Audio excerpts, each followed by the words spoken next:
Olá, meus caros. Esta é a análise, aqui é o vídeo inaugural que faço aqui para Ecult, né? Eu me chamo Gustavo Bonfim Crivellari e hoje falarei do conto chamado Teoria do Medalhão. Esse conto é de Machado de Assis e foi escrito em 1881. Por isso, eu farei alguns spoilers aqui, até pela idade já do conto, né? Não é desculpa de dizer que me pegou de surpresa, porque, bom, você já teve tempo, né? Mas é um conto bem curtinho, tem poucas páginas, é muito acessível, inclusive, você pode achar facilmente, inclusive gratuitamente na internet, ou nessas edições baratinhas aqui, preços módicos. Esse conto está especificamente no livro Papéis Avulsos, né, do Machado de Assis. E, na verdade, eu costumo chamar entre os meus amigos, né, já falei um pouco sobre esse tema aqui com eles, sobre esse conto especificamente, e eu costumo chamar de o mínimo que você precisa saber para ser um idiota, né? Ou o mínimo que você precisa fazer para ser um idiota. Uma piada aí com o título do livro do professor Olavo de Carvalho. O que acontece? O que acontece? Isto daqui, este conto, trata-se de um diálogo, né? Um diálogo quase que iniciático, né? Em que o pai revela ao filho alguns segredos para acessar uma profissão que ele considera fantástica. É um sonho de mocidade do pai e ele vê ali na maioridade do filho a oportunidade de introduzi-lo nesta maravilhosa profissão, que no final das contas não é uma profissão, não é um ofício, é um status, né? É a profissão de medalhão. Né? Medalhão é um sujeito que é um figurão, é uma pessoa de muita notoriedade na sociedade, mas não pelos seus méritos, e sim pelo seu dinheiro, influência, etc, etc. Então ele é uma espécie de celebridade. E os conselhos que são dados aqui me fazem lembrar um pouco e refletir sobre o tema da vocação, que está sendo tão bem trabalhado pelos nossos colegas aqui, sobre o sentido da vida. Eu me recordo de um texto denominado De Magistro. Acontece o seguinte, esse texto foi escrito, foi redigido a partir de uma conversa que Santo Agostinho teve com seu filho Adeodato, de 16 anos. Aqui o rapaz tem 22. Adeodato, tendo 16 anos, fazia perguntas tão sérias, tão profundas a seu pai, e o seu pai conduzia, né, ele por um diálogo, de modo a demonstrar-lhe o que era o mestre, né? De magistro significa o mestre em latim. E ele explicava como buscar a verdade. Né?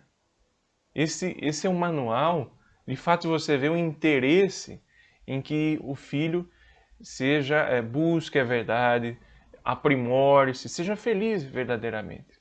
Não que o pai do garoto que estava sendo iniciado na profissão de medalhão também não quisesse a felicidade dele, mas eu acho muito mais difícil que ele tivesse uma felicidade plena, até pelas circunstâncias que essa profissão, segundo o pai dele, envolveria um garoto. Ele começa dizendo que é pertinente que o medalhão tenha certa circunspecção, ou seja, seja fechado, né? Tenha um tom severo, mas não um tom severo da reflexão, e sim um aparente tom severo.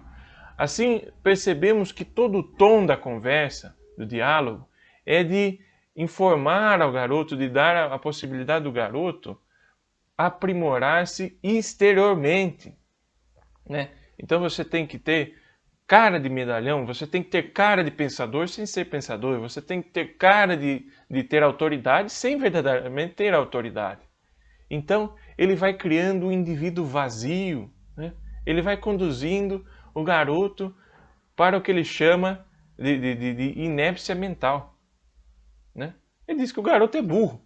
Ele fala assim, para você vai ser muito fácil, porque você é meio tolo, não tem muita coisa na sua cabeça, você tem uma facilidade muito grande para macaquear, para repetir o que as pessoas falam, e também aquele seu detalhe de dizer que não gosta dessa camisa, ou que o do sapato está meio apertado, com tanta sinceridade, quer dizer, coisas levianas, supérfluas. É isso que ele é capaz de produzir e reproduzir, somente.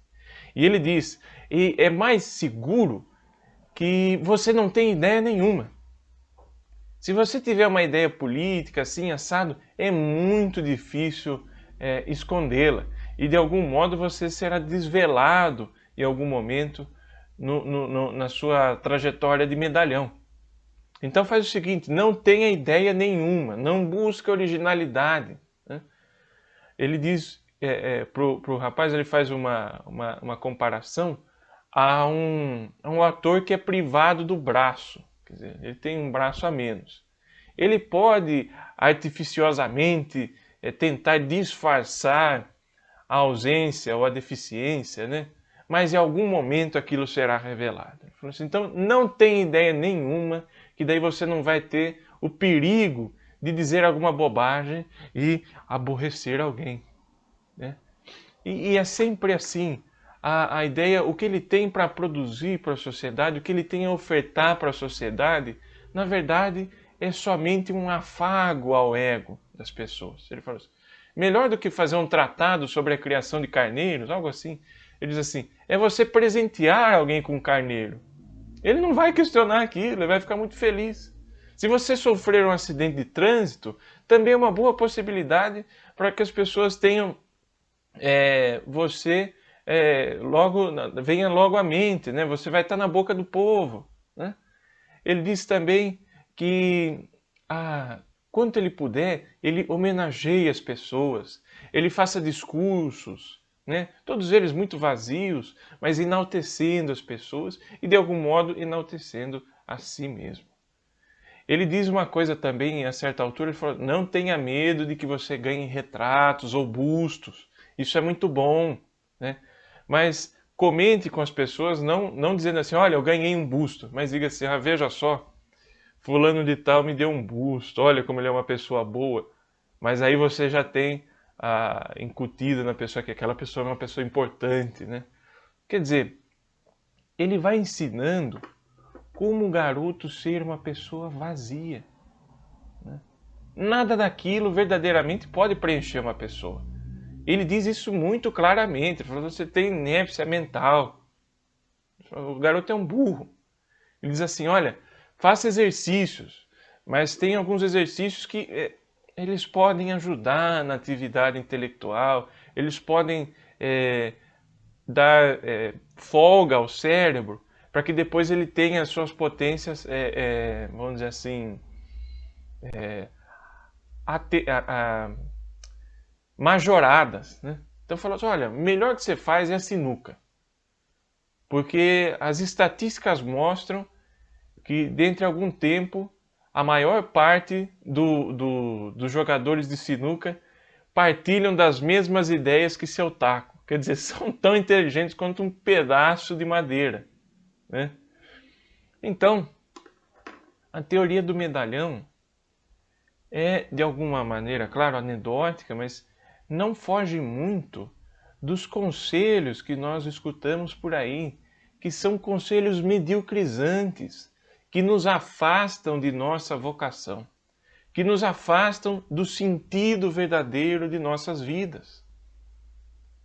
É muito fácil que nós exteriormente estejamos cobertos desses bônus, né, que a teoria, que as funções podem nos dar, mas interiormente nós não temos transformação nenhuma, nós não temos virtude alguma, nós só aparentamos ter vocação, né? Viktor Frankl, em seu livro Em Busca de Sentido, ele diz que boa parte das patologias consiste justamente em somente mirar nos benefícios que talvez o sentido, nós temos alcançado o sentido de nossa vida possam gerar, e não buscar o caminho verdadeiro, que é o caminho do sofrimento, e depois nós finalmente alcançarmos os benefícios, ou que seja, os prêmios. Né? Isso causa patologia nas pessoas, isso causa doença. Né? A pessoa simplesmente ela chega em dado patamar da vida dela que ela tem todos os prêmios sem jamais tê-los merecido. Né? Hipocrisia é o primeiro dos hipócrita, é o primeiro dos adjetivos que nós podemos dizer. Aliás, ele disse que é muito importante enaltecer os adjetivos, que os adjetivos são a base da língua, né? Ao passo que o substantivo deve ser apartado. Né? Uma vez eu vi o professor Rodrigo Gurgel dizendo como devo ser um escritor católico. Né? Num congresso de literatura católica, ele disse como devo ser um escritor católico. Ele falou, a pergunta deve ser completamente oposta. É a questão de ser católico escritor, saber o que é a sua essência. A sua essência é ser católico. A sua essência é ser isso, a sua essência é ser... Adjetivamente você é escritor. Né? Então, a questão da vocação é primordial. Né? Você deve buscá-la com interesse mortal, porque isso vai influenciar verdadeiramente na sua vida e, inclusive, no momento do desfecho dela, na sua morte. Quando a sua biografia acabar, isso vai ter sido determinante. Né? Nós vemos na morte do Ivan Illich um sujeito que talvez fosse um medalhão, né? Que fugiu a vida toda do sentido de sua vida, fugiu a vida toda da realização de sua vocação e no final já não tinha mais tempo. Aqui nós vemos o começo dessa história. Né? Aqui nós vemos o início disso. A tragédia foi muito bem colocada aqui, até peço licença para citar um verso que infelizmente não decorei, mas de Tabacaria, de Fernando Pessoa. O dominó que vestia era errado. Conheceram-me logo por quem não era, e não desmenti, e perdi-me. Quer dizer, esse rapaz vai ser tão deformado durante a vida dele, né? Aquele que segue essa teoria do medalhão, ou aquele que segue conselhos mediocrizantes, que quando chegar dado patamar na vida dele, ele não vai se lembrar mais quem ele era. E não pense vocês que isso é difícil. Eu, durante essa quarentena aqui, tirei minha barba. Eu já não lembrava mais como era meu rosto. Eu deixei uns 2 anos a barba crescer assim, descontroladamente. E já não lembrava mais como é que era meu rosto. Porque você, seguindo conselhos medíocres, conselhos perversos de pessoas que querem a sua redução ao pó, porque você acha que vai estar livre de seguir um caminho de desvirtuamento, de depreciação da sua personalidade, e ao final das contas você vai lembrar quem você era no início. Você vai ter uma referência. A mentira, a desgraça vai entrando de tal modo na sua vida que chegará um ponto você vai achar que aquilo é o máximo que você consegue produzir, é o máximo que você pode oferecer e é o máximo que a vida pode te oferecer.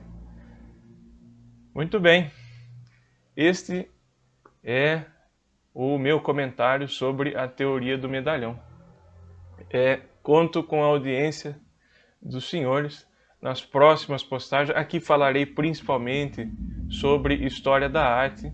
E até logo, fiquem com Deus e muito obrigado.